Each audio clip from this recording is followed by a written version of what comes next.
Hello everyone, in this video we will learn how to use data validation in Excel for list. So let's start. This is my Excel and here you can see I have data, product list and category.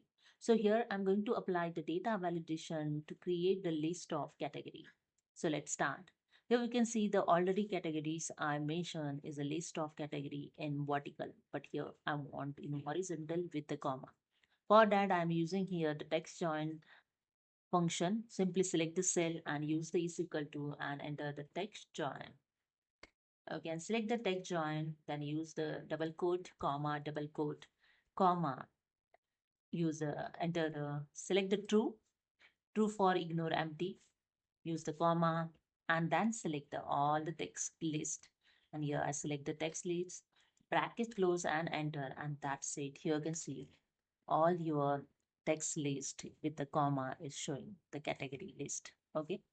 Now I select this list. I use here Control C and I just select any cell here and use the Control Alt V to paste visual in the values. Just click on the values and click on OK.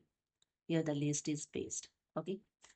Now copy this list. Don't copy, just select the cell and Control C. Don't copy this way. Select the entire list. Just double click on the mouse and select here entire list and use the Control C to copy this list. Okay. Now select the range of cell where you want to apply the data validation to create a drop-down list and go to the data tab in data tools. Just click on this data validation and click on the data validation option. Okay, and here you can see one dialog box is open, data validation. In settings tab, in validation criteria, in allow, select drop down arrow and select here the list. So, and in source, just paste the list of category. I just paste list of category. You can see in horizontal, the list is showing. Okay, just click on OK and that's it. When you click on the cell and here you can see the drop down arrow, just click on the arrow and select the category those you want and that's it. Here you can see you can easily create the list by using the data validation in Excel.